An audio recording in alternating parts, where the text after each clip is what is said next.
আলাইকুম। আবার তোমাদের আমি অনলাইন ক্লাসে স্বাগত জানাচ্ছি। আমি নাজরিন রহমান।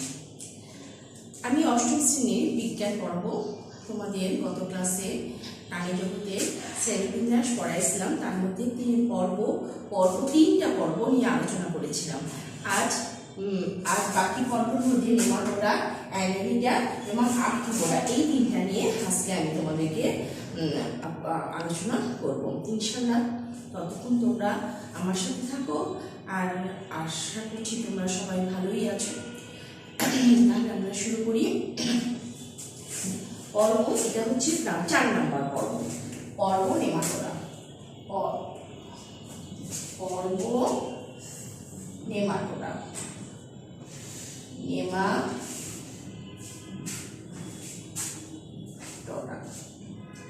এই পর্বকে অনেক সময় অনেকে নেমাথেলমিনথিস বলে থাকে।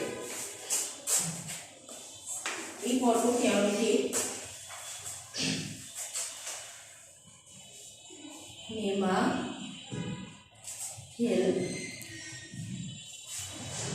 নেমাথেলমিনথিস বলে। অনেকেই পর্বকে বলে। পর্ব নেমাটোডা। স্বভাব ও বাসস্থান। স্বভাব ও বাসস্থান। পর্ব নেমাটোডার স্বভাব ও বাসস্থান। আশা করি পর্বগুলোর নাম তোমাদের মনে আছে। আমি আরেকবার তোমাদের পর্বগুলোর নাম আমি একটু বলে দিই। পর্ব Porifera, Cnidaria, Platyhelminthes, Nematoda, Annelida, Arthropoda, Mollusca, Echinodermata এবং করাটা। গত ক্লাসে আমি পলিফেরা, নিডারিয়া এবং প্লাটিহেলমিনথিস এই তিনটা পর্ব নিয়ে বলেছিলাম।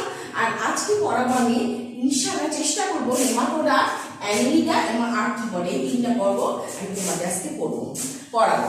পর্ব নেমাটোডাকে নেমাথেলমিনথিস অনেকে বলে থাকে। স্বভাব এবং বাসস্থান। স্বভাব ও বাসস্থানের মধ্যে এই পর্বটার নেমাটোডার পর্বের প্রাণীগুলো অনেকেই নেমাথেলমিনথিস বলে থাকে। এই পর্বের প্রাণী অন্তঃপরজীবী হিসেবে পরিচিত। অন্তঃপরজীবী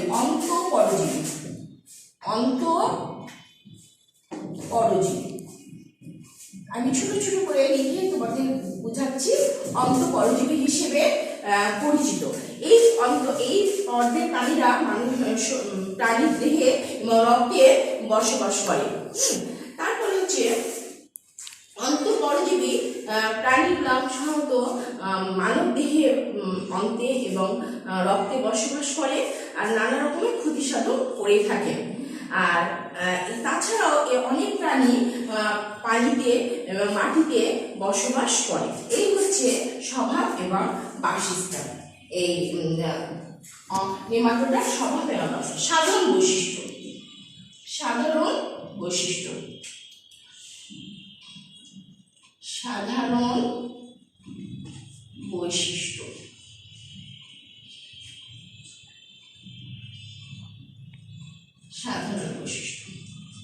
বৈশিষ্ট্যটা আমরা একটু দেখে নিই।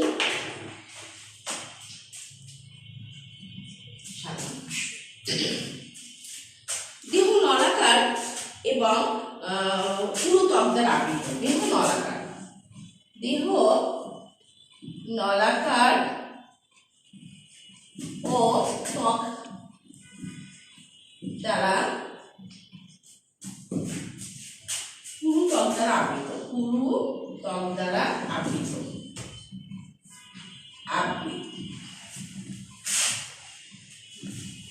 তারপর হচ্ছে পৌষ্টিক নালী সম্পন্ন।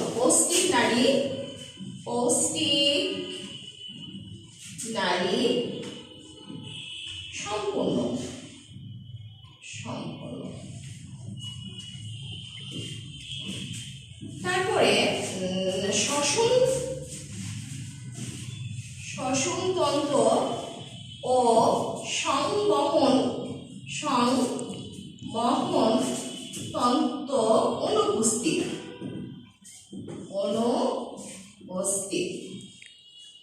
আমি এর আগে অঙ্গতন্ত্র কাকে বলে আমি তোমাদেরকে গত ক্লাসে আমি তোমাদেরকে বলেছিলাম। অঙ্গতন্ত্র টিস্যু কাকে বলে এটা বলেছিলাম, আশা করি মনে আছে এবং অনুপস্থিত। সাধারণত এর এক লিঙ্গ, সাধারণত এক লিঙ্গ, সাধারণত এক লিঙ্গ, এক লিঙ্গ, এক লিঙ্গ। আর সাধারণত এক লিঙ্গ।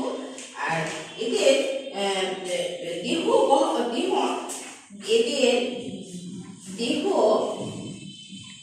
অনাবৃত, অনাবৃত, অনাবৃত ও প্রকৃত প্রকৃত সিলম সিলম নেই। এই হচ্ছে নেমাটোডা পর্বের কাছ থেকে একটু ক্লোজ করো। হ্যাঁ, নেমাটোডা পর্বের বৈশিষ্ট্য: সাধারণ বৈশিষ্ট্য দেহ নলাকার, পুরো ত্বক দ্বারা আবৃত, পৌষ্টিক নালী সম্পূর্ণ, শ্বসনতন্ত্র সংবহনতন্ত্র অনুপস্থিত, সাধারণত এক লিঙ্গ এবং এদের দেহ অনাবৃত এবং প্রকৃত সিলম নাই। আমরা এখানে সিলমটা একটু সম্বন্ধে বলবো। এই যে এই যে সিলম, সিলমটা কি আমরা একটু তোমাকে আর বলবো। আর আমি সেদিকে মনে হয় অঙ্গতন্ত্র টিস্যু বলেছিলাম, অন্তঃপরজীবী, এই দুটো আমি একটু তোমাদেরকে বলে দিচ্ছি। অন্তঃপরজীবী কি? পরজীবী মানে এখানে ক্যামেরা, হ্যাঁ, পরজীবী মানেই হচ্ছে যারা অন্য জীবে বসবাস করে, হ্যাঁ, অন্য জীবের থেকে বিভিন্ন রকমের পুষ্টি লাভ করে, তাদেরকে পরজীবী প্রাণী বলা হয়। অন্তঃপরজীবী মানে যখন যেই প্রাণীটা কোনো প্রাণীর দেহের ভিতরে বসবাস করছে এবং তাদের থেকে কি নিচ্ছে, বিভিন্ন রকমের পুষ্টি লাভ সংগ্রহ করছে, নিচ্ছে এবং তার এই আশ্রয়দাতা প্রাণীটার ক্ষতি করছে, তাকে অন্তঃপরজীবী প্রাণী বলে থাকে। আর সিলম, সিলমটা কি আমি বলি? সিলম, সিলম, সিলম হচ্ছে ত্রিস্তরী প্রাণীর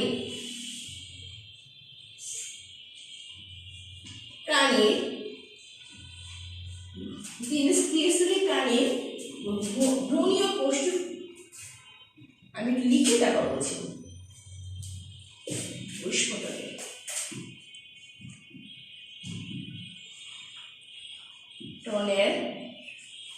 পরিস্ফুটনের সময়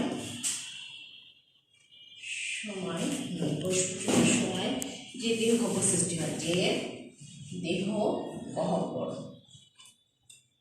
গহ্বর সৃষ্টি হয়, তাকে সিলম বলে। সিলম বলে। তাহলে হচ্ছে সিলম হচ্ছে ত্রিস্তরী প্রাণীর ভ্রূণীয় পরিস্ফুটনের সময় যে দেহ গহ্বরের সৃষ্টি হয় তাকে সিলম বলে। এখানে আমরা দুটো আমরা শব্দ, আমি অন্তঃপরজীবী সম্বন্ধে ব্যাখ্যা করলাম আর সিলম সম্বন্ধে ব্যাখ্যা করলাম। আশা করি তোমরা বুঝতে পেরেছো। এখন আমরা 5 নম্বর পর্বে চলে যাব। পর্ব 5। 5 নম্বর পর্বটা হচ্ছে অ্যানিলিডা। পর্ব 5, পর্ব 5-এ চলে যাই।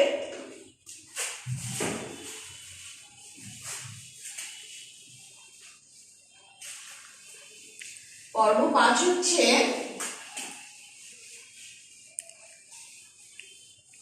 অ্যানিলিডা। 5 হচ্ছে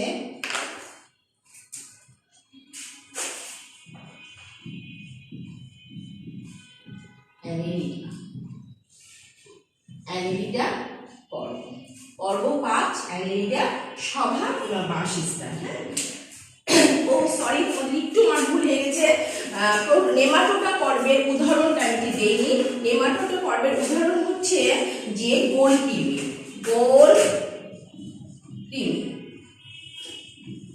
তারপর ফাইলেরিয়া,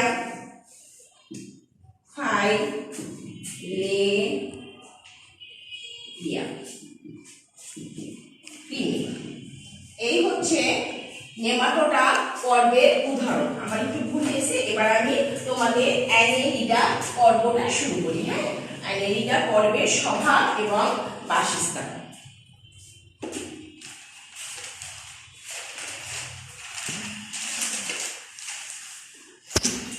নিচের দিকে হচ্ছে না তো, উপরের দিকে উঠছো তো, তারপরে ওখানে বসো। অ্যানেলিডা ওখানে বসলে একেবারে নিচে হচ্ছে না তো ক্যামেরাটা। আচ্ছা, পৃথিবীর প্রায় সকল নাতিশীতোষ্ণ উষ্ণমন্ডলীয় অঞ্চলে এই পর্বের প্রাণীদের পাওয়া যায়। অ্যানেলিডা পর্বের নাতিশীতোষ্ণ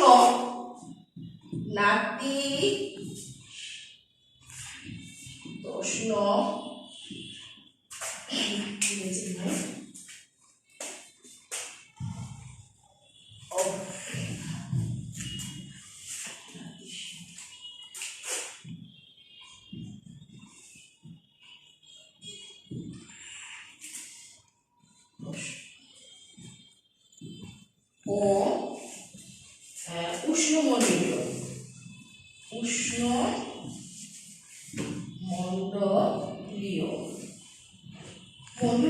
উষ্ণমন্ডলীয় অঞ্চলে এই পর্বের প্রাণীদের পাওয়া যায়। সাধারণত এই পর্বের প্রাণীরা উষ্ণমন্ডলীয় অঞ্চলে এই পর্বের প্রাণীরা অ্যানেলিডা পর্বের প্রাণীরা পাওয়া যায়। বহু প্রজাতি স্বাদু পানিতে, কিছু প্রজাতি অগভীর সমুদ্রে বসবাস করে। হ্যাঁ, কিছু কিছু বহু প্রজাতি স্বাদু পানিতে বসবাস করছে। হ্যাঁ, স্বাদু পানিতে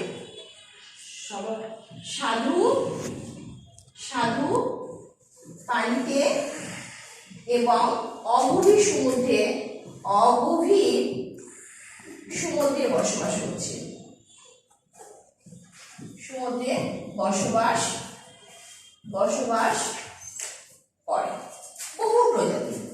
তারপরে আবার যে কিছু প্রজাতি আবার স্যাঁতসেঁতে পানিতে বসবাস করে। স্যাঁতসেঁতে পানিতে, স্যাঁতসেঁতে জায়গায়, স্যাঁতসেঁতে, তারপরে মাটিতে বসবাস করে। মাটিতে, তারপরে হচ্ছে এইসব জায়গাতে বসবাস করে। আমরা তোমাদের খুবই পরিচিত একটা প্রাণী আছে, সেটাকে নাম আমরা কিছু পরে জানতে পারবো। তখন বলবো হ্যাঁ আমরা তো দেখেছি, হ্যাঁ এরা মাটিতে বসবাস করে, তারপর মাটির ভিতরে বসবাস করে, মাটি খুঁড়তে পছন্দ করে। হ্যাঁ, অ্যানেলিডা নাতিশীতোষ্ণ উষ্ণমন্ডলীয় অঞ্চলে সাধারণত দেখা যায়। তারপরে এদের বৈশিষ্ট্য, এদের সাধারণ বৈশিষ্ট্য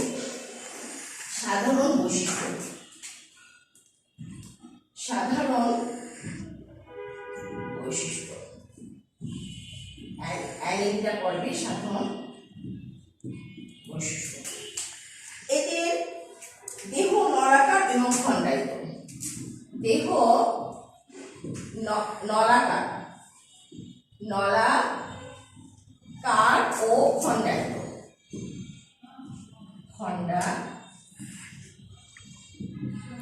এদের দেহ। তারপরে আছে নেফ্রেডিয়ান।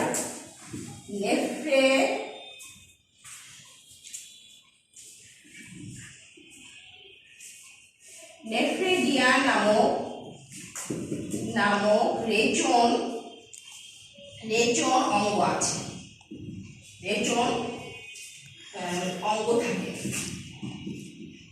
অঙ্গ থাকে। আর প্রতিটি খণ্ডে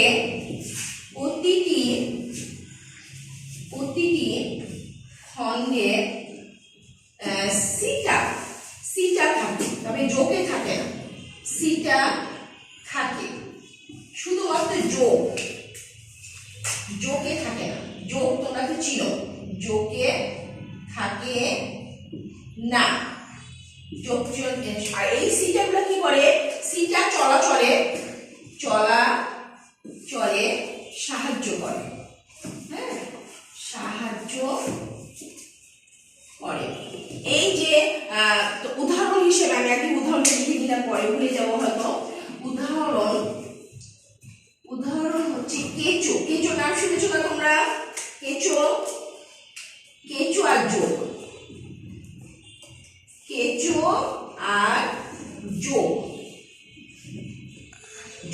কেঁচোটা যখন চলাফেরা করবে তোমরা দেখবা এরকম। কেঁচোর একটা ছবি আঁকানোর চেষ্টা করি।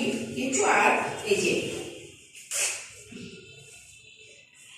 কেঁচো এরকম করে যখন চলাফেরা করে, এই যে এগুলাকে কি আমি আঁকাতে পারি না বাবা, না একটু চেষ্টা করলাম। হ্যাঁ, কেঁচো আর জোক এরা নেফ্রেডিয়া নামক রেচুর অঙ্গ থাকে।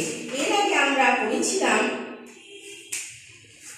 এই যে প্লাটিহেলমিনথেক্সের মধ্যে রেচুর অঙ্গের নাম বলেছিলাম আমরা শিখা নামক একটি বিশেষ অঙ্গ থাকে, এগুলো রেচন অঙ্গ হিসেবে কাজ করে। আর অ্যানিলিডা পর্বের রেচন অঙ্গের নাম হচ্ছে নেফ্রেডিয়া নামক রেচন অঙ্গ থাকে। অঙ্গ কাকে বলে, তন্তু কাকে বলে, আর টিস্যু কাকে বলে আমি গত ক্লাসে বলেছিলাম। প্রতিটি খণ্ডে সিটা থাকে। এই যে কেঁচো, যখন কেঁচোর প্রত্যেকটা খণ্ড আছে খণ্ডায়িত, হ্যাঁ, খণ্ডাতে প্রত্যেকটি খণ্ডতে কি থাকে, সিটা। এই সিটা থাকে, এই শুধুমাত্র জিভে থাকে না, আর এই সিটা চলাচলে সাহায্য করে। আর উদাহরণ হিসেবে কেঁচো এবং জোক। আশা করি তোমরা এই দুটা পর্বের নেমাটোডা আর অ্যানিলিডা পর্বের মধ্যে স্বভাব, বাসস্থান, সাধারণ বৈশিষ্ট্য মধ্য দিলা। এবার আমরা করব আর্থ্রোপোডা। এই পর্বটা করবো আমরা আর্থ্রোপোডা। একটু পজ করে তোমরা, পজ করা যাবে। এটা যে তুমি এখানে দেখছো, এটা এখানে দেখবে না, ক্যামেরাটা উপরের দিকে আছে, উপরে আছে। লড়াতে আচ্ছা, আমরা পর্ব 6, হ্যাঁ 6 নম্বর পর্ব শুরু করি, কোনো সমস্যা নেই, হতেই পারে। তারপর হচ্ছে আমরা আর্থ্রোপোডা, হ্যাঁ আর্থ্রোপোডা পর্ব করবো আমরা। 6 নম্বর পর্ব হচ্ছে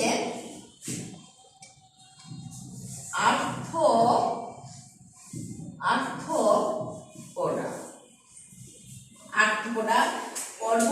তোমাদের আর্থ্রোপোডা পৃথিবীতে যতগুলো পর্ব আছে, আমরা যেইগুলো পর্ব নাম করেছি, পরিফেরা, তারপরে হচ্ছে নেমাটোডা, প্লাটিহেলমিনথেক্স, নিডারিয়া, তারপর হচ্ছে অ্যানিলিডা, আর্থ্রোপোড, তার মধ্যে হচ্ছে আর্থ্রোপোডা পর্বের প্রাণীর সংখ্যা, এই পর্বটা হচ্ছে সবচেয়ে বৃহত্তম পর্ব, সবচেয়ে বৃহত্তম পর্ব। এই পর্বে প্রাণী পৃথিবীর বিভিন্ন জায়গার অঞ্চলে ছড়িয়ে ছিটিয়ে আছে, বুঝছো? সর্বত্র সকল পরিবেশে, এরা সকল পরিবেশে বসবাস করে, সকল পরিবেশে বসবাস করে, সবচেয়ে পর্বগুলোর মধ্যে সবচেয়ে বৃহত্তম পর্ব বসবাস করে। এরা জলে স্থলে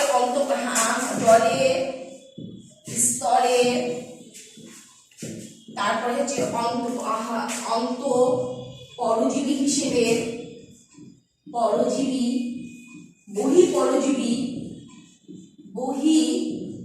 পরজীবী হিসেবে এরা বহি পরজীবী হিসেবে বসবাস করে। তারপরে হচ্ছে স্বাদু পানি সমুদ্রে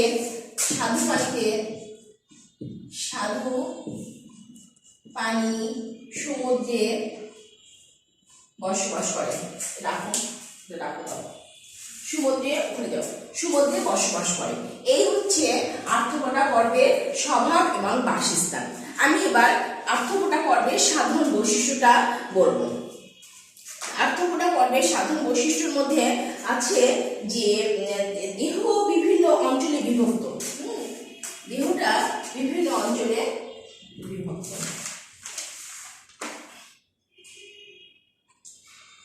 দেহ বিভিন্ন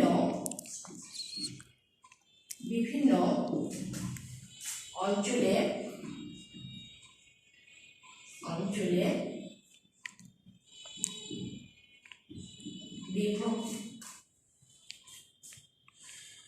বিভক্ত ও সন্ধিযুক্ত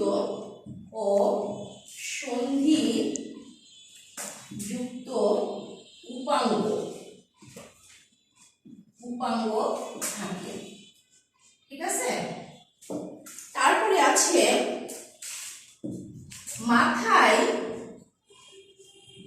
এক জোড়া পুঞ্জাক্ষী ও অ্যান্টেনা থাকে।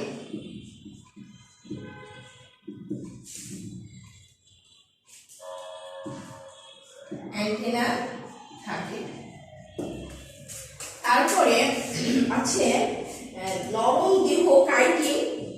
নরম দেহ কাইটিন নাম সমৃদ্ধ শক্ত আবরণী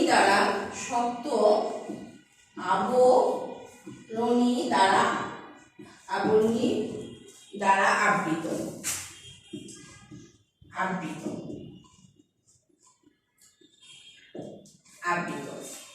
আর হচ্ছে দেহে রক্তপূর্ণ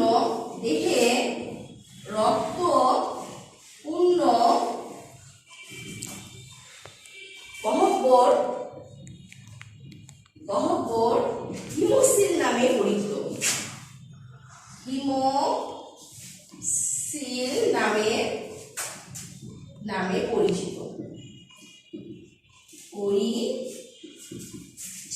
এবার আমি উদাহরণটা দিয়ে তারপরে আমি পরবর্তীতে কথাবার্তা শুরু করবো, তা তো ভুলে যাচ্ছি।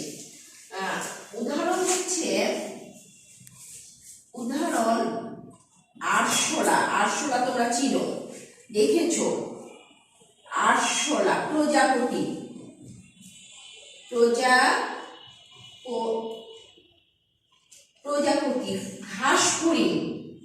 ঘাসফড়িং ইত্যাদি এই ধরনের পতঙ্গ শ্রেণীর প্রাণীগুলোকে তোমরা দেখেছো।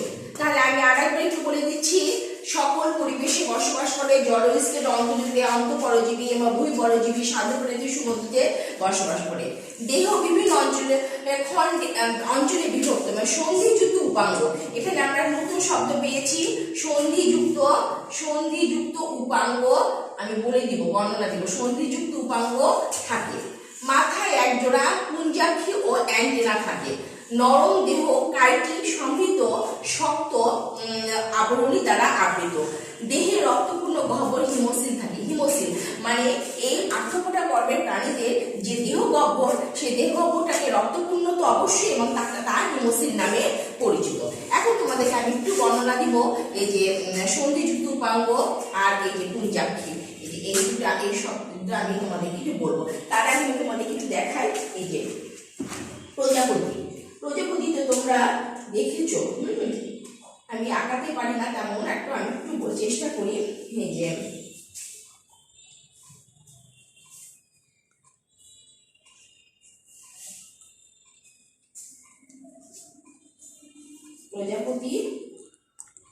প্রজাপতি যে থাকে সেটাকে কি বলে? এটাকে অ্যান্টিনা বলে। এটাকে অ্যান্টিনা বলে। আর আরশোলা তোমরা দেখেছো, আরশোলার পায়ে যেরকম থাকে, পায়ের মধ্যে পা গুলাকে দেখেছো। আরশোলা, চিংড়ি, এগুলার পা গুলাকে দেখেছো তোমরা। সেই পাটা উপাঙ্গ, সন্ধিযুক্ত উপাঙ্গ নামে পরিচিত। আমি তোমাদেরকে একটু বলে দিই সন্ধিযুক্ত উপাঙ্গ কাকে বলে আর পুঞ্জাক্ষী কাকে বলে। অনেকগুলা, হ্যাঁ আমি একটু বলে দিচ্ছি, কোথায় লিখবো। আচ্ছা,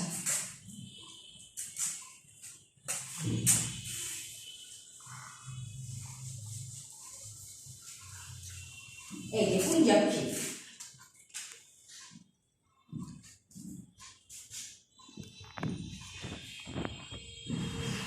পুঞ্জাক্ষী মানে হচ্ছে অনেকগুলো পুঞ্জজ পক্ষী।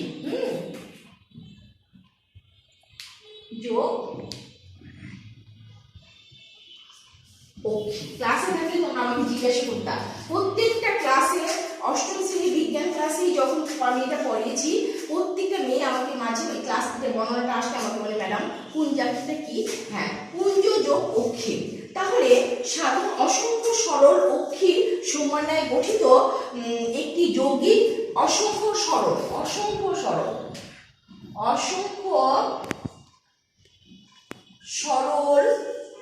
অক্ষীর সমন্বয়। হ্যাঁ, অক্ষি সমন্বয়ে যে ব্যাকরণ হয়েছে কি চোখ অক্ষি হয়েছে যে একটি যৌগিক অক্ষি গঠিত হয় তাকে পুঞ্জাক্ষী বলে। অসংখ্য চোখ অনেকগুলো চোখকে একত্রে অনেকগুলা চোখকে একত্রে কি বলছে পুঞ্জাক্ষী বলছে। এইটা হচ্ছে সাধারণত পতঙ্গ শ্রেণীর প্রাণীদের এই ধরনের চোখ দেখা যায়। তোমরা আমরা অনেকের বাড়িতে মাঝে মাঝে দেখা যায় আরশোলা দেখা যায়। এই আরশোলার চোখটাকে তোমরা একটু খেয়াল করবা। এই আরশোলার চোখটা হচ্ছে আরশোলার চোখে পুঞ্জাক্ষী বলে। আমাদেরটা হচ্ছে চোখ আর তাদের চোখকে বলে পুঞ্জাক্ষী। এই হচ্ছে পুঞ্জাক্ষী। আর সন্ধিযুক্ত উপাঙ্গ কাকে বলে আমি একটু বলে দিই। সন্ধিযুক্ত উপাঙ্গ, আগে উপাঙ্গ কাকে বলে? উপাঙ্গ মানে আমি প্রথমেই বলেছিলাম যে প্রথম ক্লাসে আমি বলেছিলাম, মনে আছে কিনা জানি না, পা উপাঙ্গ মানে চলাচল অঙ্গ হিসেবে উপাঙ্গ। কিছু কিছু প্রাণীর চলাচল অঙ্গকে উপাঙ্গ বলে, কিন্তু সেটা পা না। পা মানে আমরা পা দিয়ে চলাচল করি, আর পতঙ্গ শ্রেণীর প্রাণীরা যখন যেটা চলাচল করে সেটাকে বলা হয় উপাঙ্গ, সেটাকে বলে উপাঙ্গ। আচ্ছা, উপাঙ্গ মানে হচ্ছে যখন কোনো অঙ্গের কোনো অঙ্গ থাকে, মানে যখন উপাঙ্গ হচ্ছে যখন কোনো অঙ্গের, আমি তো মুছে পেয়ে তাহলে হবে, তাহলে ভালো করে লেখা যায়।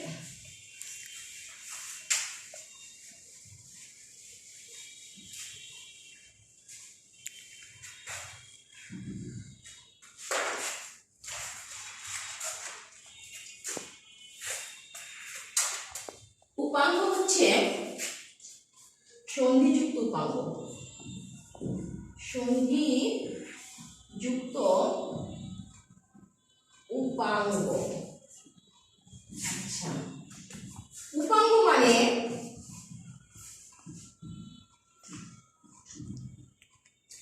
যখন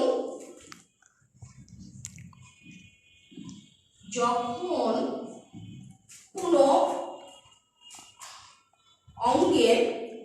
অঙ্গের সাথে অঙ্গের কোনো অঙ্গ থাকে।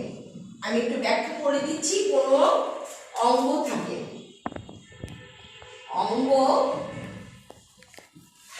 আচ্ছা, উপাঙ্গ মানে যখন অঙ্গের কোনো অঙ্গ থাকে। অঙ্গের অঙ্গ বলতে একটার অংশ আর একটাকে বোঝায়। অঙ্গের অঙ্গ বলতে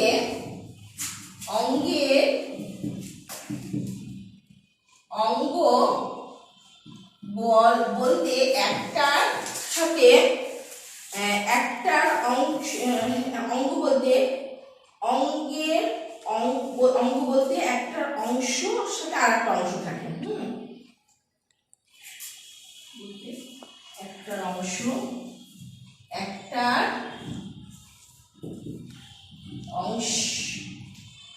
অংশ আর একটার সাথে থাকে, আর একটাকে বোঝে।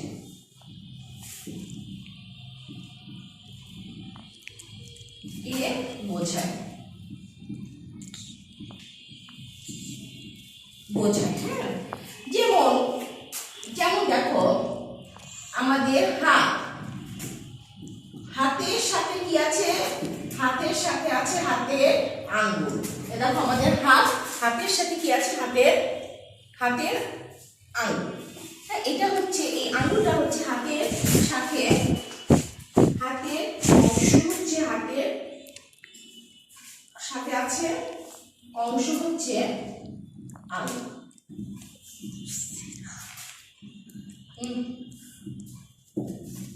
তাই সন্ধিযুক্ত, তাহলে এই যে বুঝতে পেরেছ?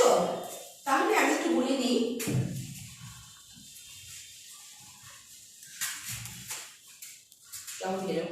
পিছনে চলে যাও, পিছনে যাও।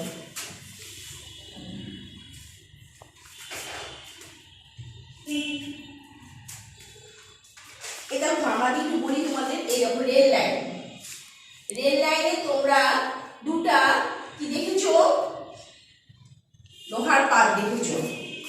এই ইস্পাতের দুটি লম্বা দীর্ঘ পাতের সাথে কি থাকে? এই দেখো এরকম ভাবে থাকে না, রেল লাইনে অনেকগুলো ইস্পাতের পাত দুটি লম্বা দীর্ঘ পাতের সাথে অবশ্যই যুক্ত থাকে, তখন এদিকে সন্ধিযুক্ত উপাঙ্গ বলে। হ্যাঁ, তার এটা আমি বলতে পারছি খণ্ডে খণ্ডে আমাদের সন্ধিযুক্ত উপাঙ্গ যেমন খণ্ডে খণ্ডে বিভক্ত হয়, এই সেই খণ্ডগুলোকে এক একটিকে কি বলছে কি উপাঙ্গ বলছে। এটা আমাদের রেল লাইনে পাত দেখেছি না, এবার তো দেখেছো রেল লাইন দেখেছো, দুটো ইস্পাতে বড় বড় পাত থাকে। তারপরে তোমাদের এই যে তোমরা অবশ্যই তেলাপোকা, তারপরে তোমাদের বাড়িতে যখন চিংড়ি মাছ নিয়ে আসবে, চিংড়ি মাছের পা গুলাকে দেখবা কি থাকে, এই যে এরকম ভাবে থাকে। আমাদের যেমনি হাতের সঙ্গে হাতের আঙ্গুল একটা অঙ্গের সাথে আর একটা অঙ্গ থাকে, এটাকে বলা হচ্ছে সন্ধিযুক্ত উপাঙ্গ। তেলাপোকা চিংড়ির পা খেয়াল করবে তোমরা, হ্যাঁ, আর পা না 2 থেকে 3টি জোড়া থাকে, এই জোড়াগুলাই হচ্ছে সন্ধি।